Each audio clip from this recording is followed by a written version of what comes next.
Hi people. Hi YouTube. Welcome to my new video.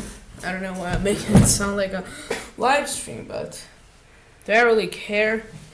Anyways, as you can tell, it's time for ultrakill. Yes, the series might end soon. Yes, unfortunately, everyone. Well, the game has more content for me. So that's why you should tell me in the comments and what other content is left. Secret mission. Sleep. Heavy steps, ragged breathing. There isn't much time left. It might already be too late. The labyrinth pathways of arbitrary sharp turns seemed even stranger. Panic blotted the once deeply ingrained memories that usually guided me. Corner felt a stranger. Every straight line too long. The bell tolls me for me. I bit down harder on the last of my rations, held only by the skin of my teeth. I barely hung on as I frantically looked around, hoping for the few scraps of burning memory of mine to find a familiar sight that would lead me to salvation.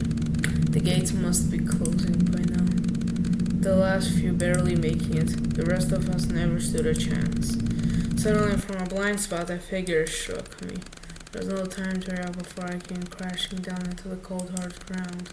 Struggled to regain my sense to at least see what fate would befall in my final moments, but even in the eyes of my mind could never have imagined the horror I witnessed. Oh my god. Oof, ow, ouch, that stings. Who are you? Are you okay? Fidget nervously and slow. Who are you? I'm just someone who got knocked over by some half-brained fuckface who doesn't even have the destiny to ask me if I'm fine or apologize before starting. Sorry, my fault, I guess. Alright. What is this? Is this now a dating sim? Sigh. Hey, sorry about being rude like that. I'm just real frustrated that I'm not only late for school, but also managed to get lost on the way here. Though by the looks of it, you're pretty much on the same boat, and by stroke of once-in-a-lifetime luck, you just happened to bump into the prettiest girl in town. So how about you lead the way and get both of us out of this jam? Actually, I'm lost too. Just my luck. Though in retrospect, I guess you can't be here with me right now if you weren't lost as well. Oh well. Well, no point in crying over spilled blood. We might as well just wait for another student to come by and follow them instead. I'm Mirage. Don't bother telling me your name, though I don't really care. You could do with being a bit nicer to people. Just waiting here won't get us.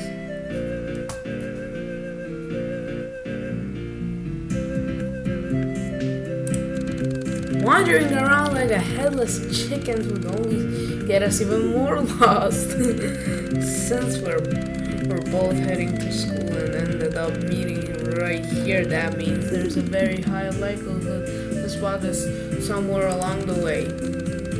But we'll be better off just staying put and waiting for someone who does know the way. Why is this now a dating? It's basic logic. You should look up something. I do not remember. I first thought this was a first-person shooter, then it became a puzzle game, then it became a horror game, then it became a platformer game, and now a dating sim. What's next? Basic logic or not, we're already late, and I'm not planning on waiting here until tomorrow. Anyone who knows.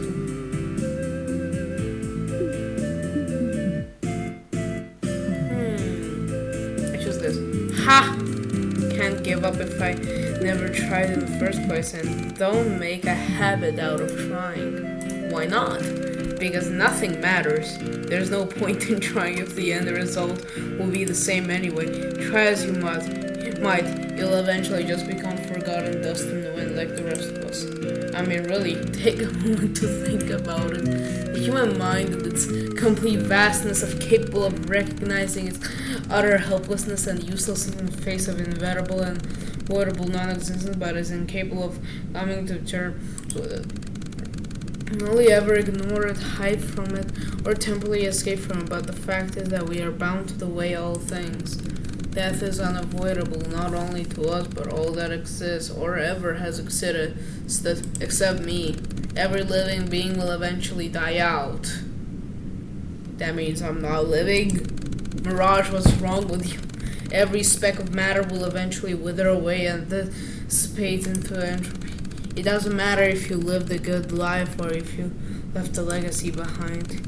It doesn't matter if humanity survives for thousands of years or dies out tomorrow. The end result is the same. The absolute nothing.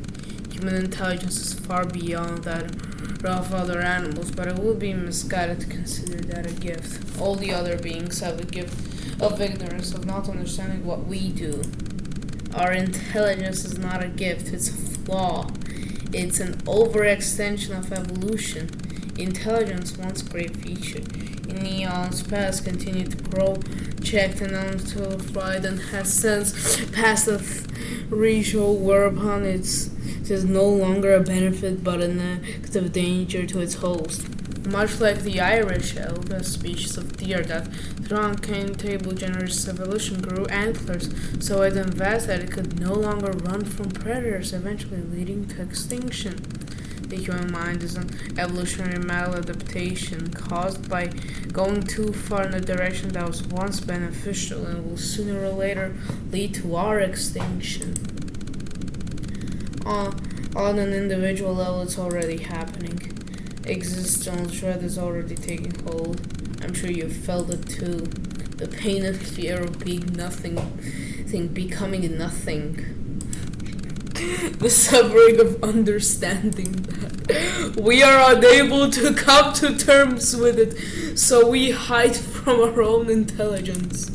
We set limits. We stop ourselves from thinking deeply about what will happen when we die. Yes, the only thing you can do is find out.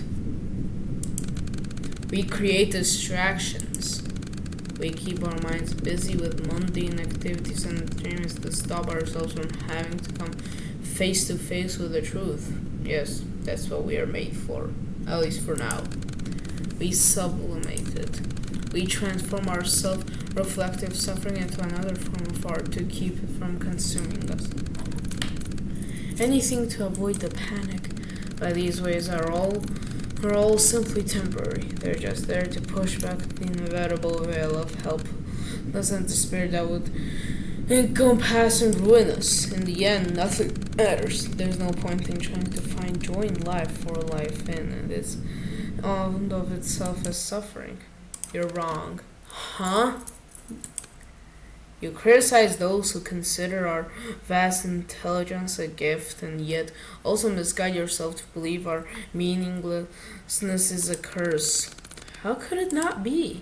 Nothing we do matters in the end, and that is precisely why we are not shackled by the burden of expectations, the fear of eternal judgment, or the failure to meet up to an arbitrary definition of what makes our limited time not wasted. Time cannot be wasted, for there is no greater purpose to life than simply living it. But still, in that case, the meaninglessness of our actions draws in the same conclusion. There's no reason to act, for any action is simply a temporary function that will nevertheless lead to the same conclusion. Quite the contrary, because we have no greater purpose, we are free to set our own, to create self-defense goals for which to strive. For some it may be nothing, for some it may be pleasure, for some it may be creation, for some it may be improving the lives of others. It is because we have no greater purpose that time spent on goals set by oneself cannot be time wasted. In the end, nothing matters, and therefore you have no reason not to do what you want, rather than whatever illusion of greater purpose is forced on you by others or even your own misguided thoughts. I don't understand what you mean. However, that doesn't ease my fear of the end. If we were to try to find purpose, I would still be paralyzed by the thought of becoming nothing. Giving up is not accepting the end. It is simply accepting the fear of it. It is embracing despair rather than facing it. I see.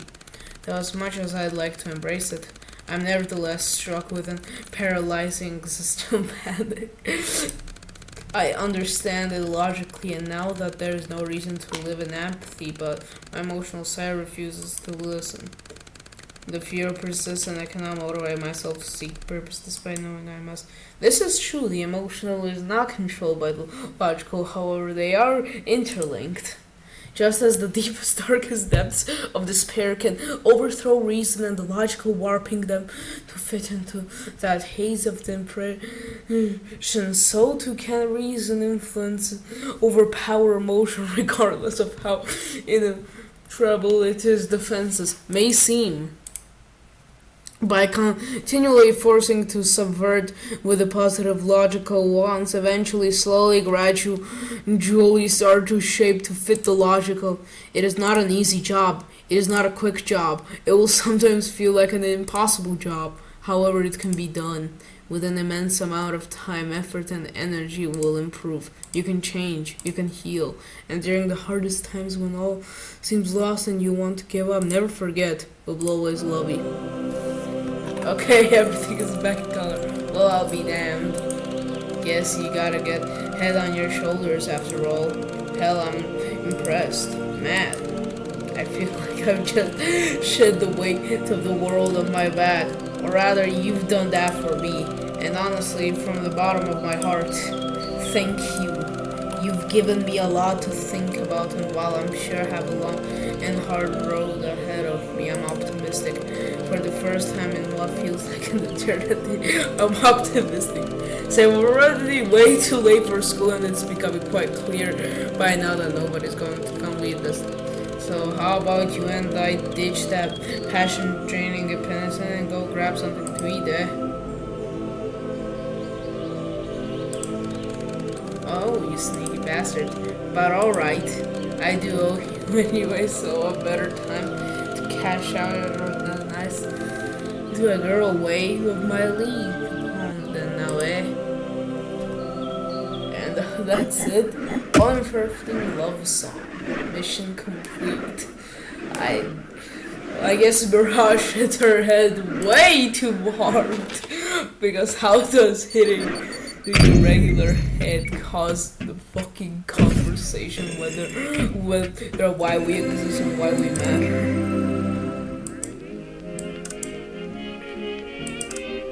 Anyways, that's it for today's video. Hope you enjoyed it, and see you in the next one. Bye bye.